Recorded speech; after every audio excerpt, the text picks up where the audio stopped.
Apakah di Malaysia tidak ada korupsi? Pertanyaan ini dipicu oleh komentar netizen Malaysia yang mengatakan bahwa penunggakan pembayaran hutang pendidikan yang ada di Malaysia itu adalah sesuatu yang kecil dibandingkan kasus korupsi yang ada di Indonesia. Mari kita gas!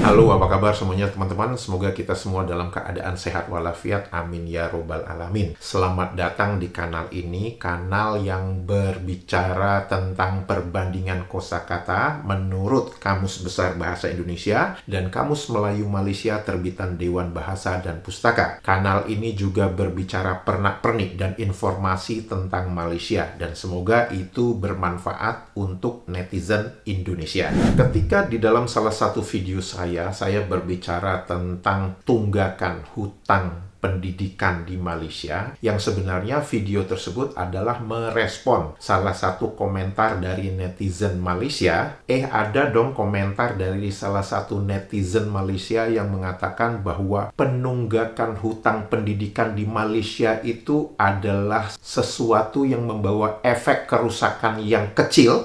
Maksudnya apa ini? Hutang nggak perlu dibayar, gitu maksudnya.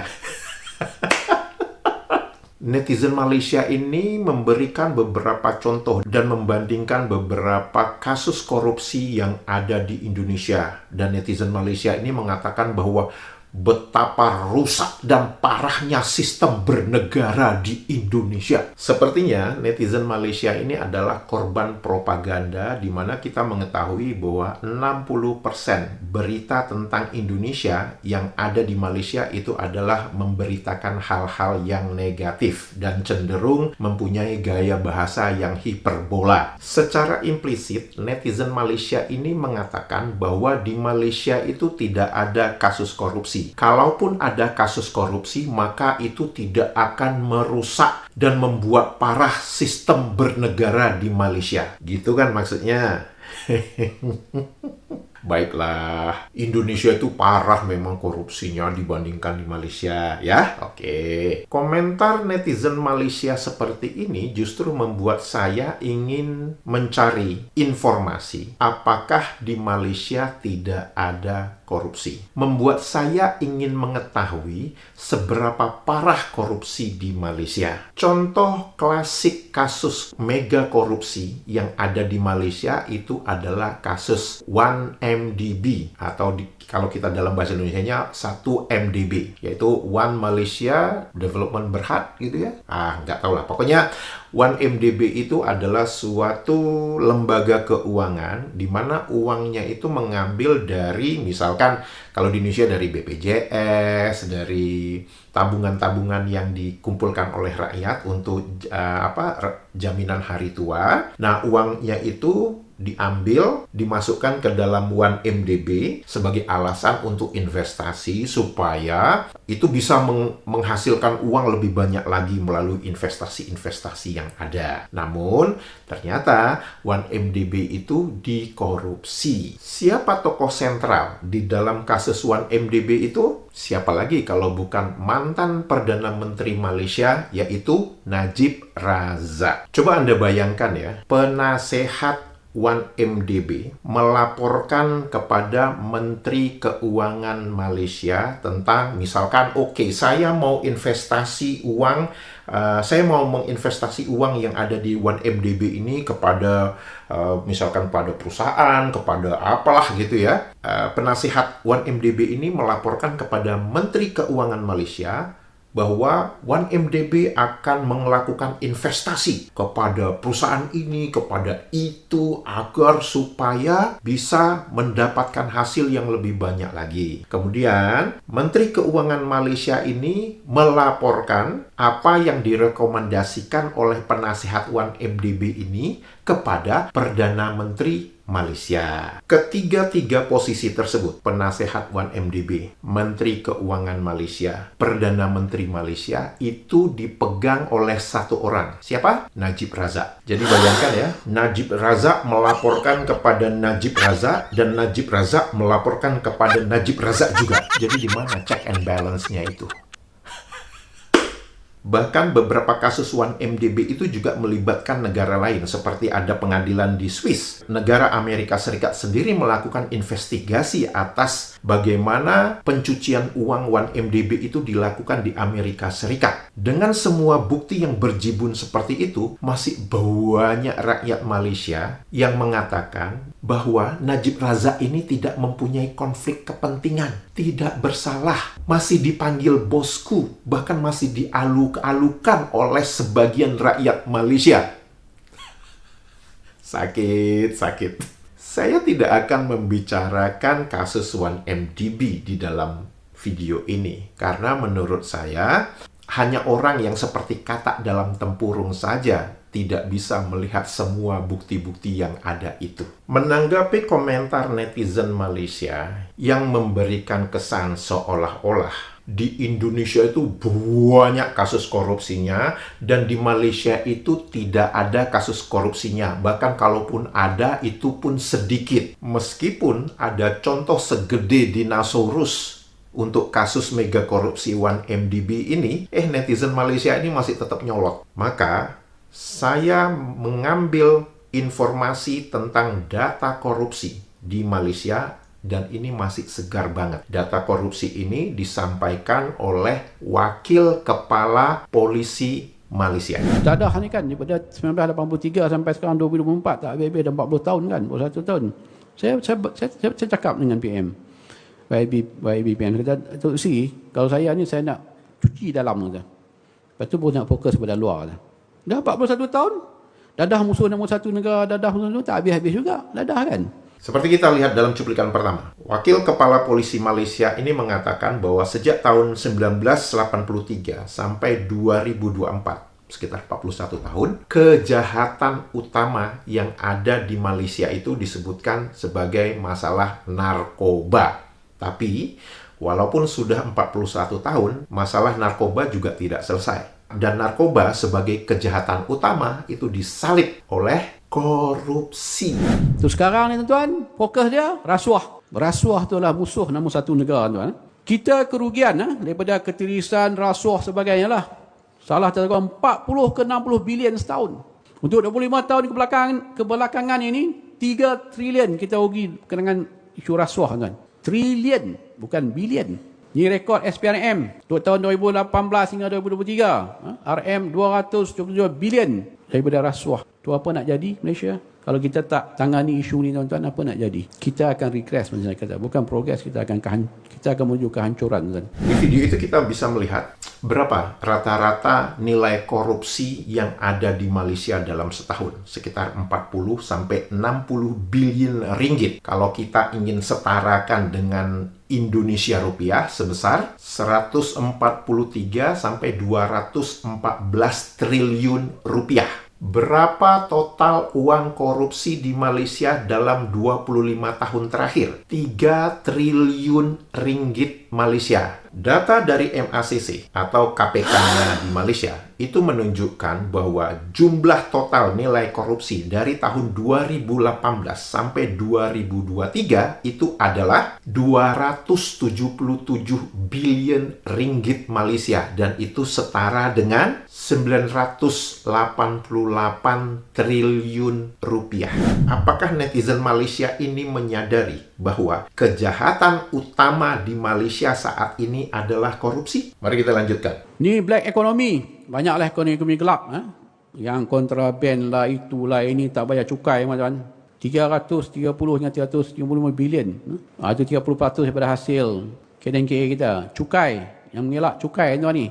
80 ke 100 bilion. Kasus ngemplang pajak di Malaysia itu totalnya adalah 330 sampai 350 bilion ringgit Malaysia. Dan itu setara dengan 1.177 hingga 1.249 triliun rupiah. Kasus tidak membayar bea cukai itu 80 sampai 100 bilion ringgit Malaysia dan setara dengan 285 sampai 357 triliun rupiah. Sekali lagi, apakah netizen Malaysia ini menyadari kondisi negaranya seperti ini? Apakah netizen Malaysia menyadari bagaimana tingkat korupsi yang ada di Malaysia? Pokoknya, Indonesia itu lebih parah korupsinya daripada Malaysia. Dan Indonesia itu memang sudah rusak dan parah sistem bernegaranya karena korupsi. Gitu kan ya? Kan kita sering mendengar tuh netizen Malaysia mengatakan, ketika saya berbicara tentang perbandingan kosakata, beberapa netizen Malaysia mengatakan, oh ringgit lagi power. Ternyata bukan ringgit aja yang lagi power. Korupsinya di dalam ringgit juga harus lebih power dong dibanding Indonesia rupiah. Kan? Selain kasus korupsi dan ngemplang pajak di Malaysia, bisnis gelap yang memperdagangkan manusia itu adalah sebuah bisnis yang menghasilkan banyak uang. Pendatang asing, parti yang ada dekat Malaysia, tuan, dia orang generate, tuan, 70 bilion setahun. Dia orang hantar balik 50 bilion. Yang dibelanjakan di dalam Malaysia 20 bilion, tuan. Parti, tuan, tu kat sempadan kita tu, hari-hari masuk. Kalau Sungai Golok tu, kita jalan Sungai Golok, jalan kaki pun melintas kan.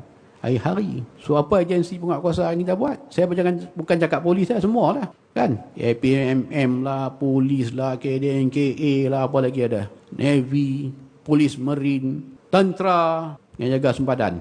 Semua lah. Lihat angka ni, tuan-tuan. Sebab bila melibatkan parti, tuan, duit memang dahsyat.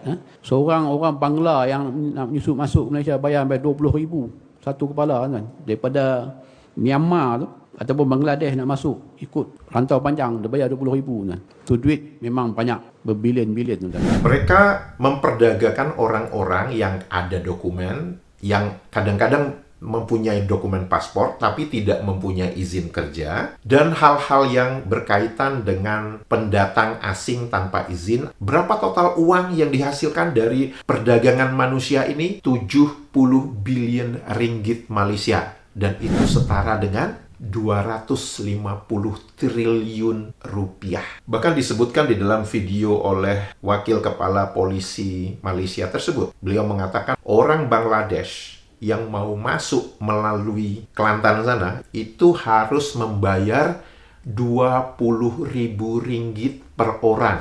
Ayo, mau menidakkan fakta lagi? Ini yang ngomong Wakil Kepala Polisi Malaysia loh ya. Bukan saya yang kutu kupret kayak gini. Di rumah masih ada cermin nggak? Nah, pertanyaan saya adalah, kepada siapa orang Bangladesh ini membayar 20.000? Jangan pura-pura bego gitulah. Kepada sindikat lah. Mengapa permasalahan pendatang asing tanpa izin ini tidak pernah selesai? Saya selalu konsisten mengatakan ini masalah supply and demand. Ada komentar dari netizen Malaysia yang mengatakan bahwa masalah pendatang asing tanpa izin ini adalah bukan semuanya supply and demand. Mari kita uji argumen ini dengan cara kita berpikir yang sehat. Kasus pertama, untuk mereka yang tidak punya paspor dan permit, itu dikatakan bukan supply and demand. Pertanyaannya itu sederhana. Siapa orang gila yang mau masuk ke Malaysia tanpa ada paspor? Kan pasti ada orang yang menunggu di Malaysia. Dan itu bukan supply and demand? Emang orang yang menunggu di Malaysia itu gratis? Nggak dibayar?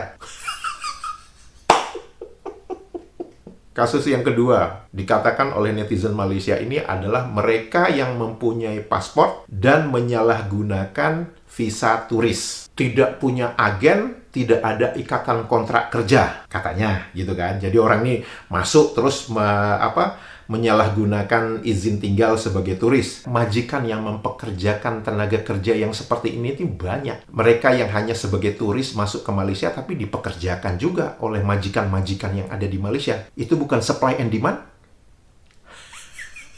Ketiga, wah ini lebih ajaib lagi. Netizen Malaysia ini mengatakan bahwa orang yang masuk ke Malaysia itu mempunyai paspor dan mempunyai agen, tapi dikorupsi oleh pegawai imigrasi, gitu kan? Oke. Kalau sudah mempunyai agen, berarti agen yang ada di Malaysia itu bertanggung jawab mempekerjakan mereka di tempat yang dimana seharusnya mereka dipekerjakan. Kalau memang sudah ada agen, maka tidak perlu ada modus operandi counter setting di pelabuhan udara di Malaysia. Jadi pertanyaan saya, yang Anda sebutkan agen itu atau sindikat? Yang Anda sebutkan itu sindikat, bukan agen.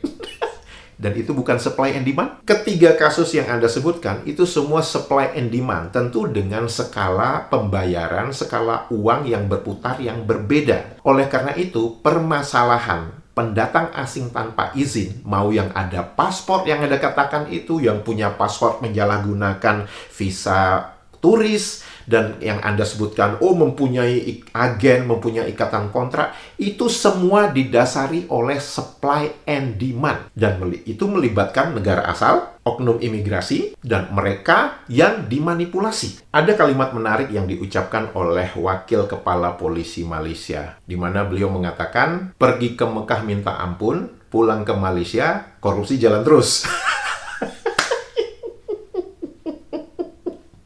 Sudah menjadi rahasia umum. Orang-orang kaya di Malaysia itu melakukan umroh itu sekali setahun. Melakukan haji itu bisa dalam setiap 2 tahun, bisa setiap 5 tahun sekali. Apakah itu bagus? Oh, bagus banget. Karena mereka ingin mendekatkan diri kepada Sang Pencipta. Namun, tidak sedikit dari mereka ini yang terlibat dengan korupsi. Oleh karena itu, saya bisa mengerti pernyataan dari Wakil Kepala Polisi Malaysia ini yang mengatakan bahwa ke Mekah minta ampun, pulang ke Malaysia, korupsi jalan terus.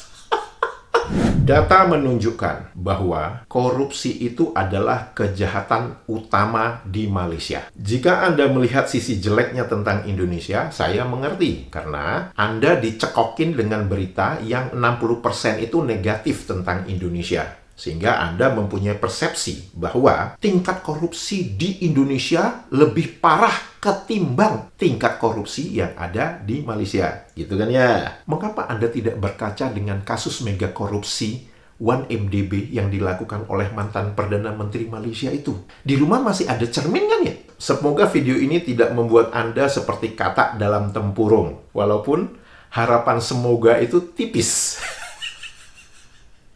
Jika video ini bermanfaat, jangan lupa komentarnya dan jangan lupa jempolnya. Untuk itu saya mengucapkan terima kasih, sehat walafiat selalu. Dadah!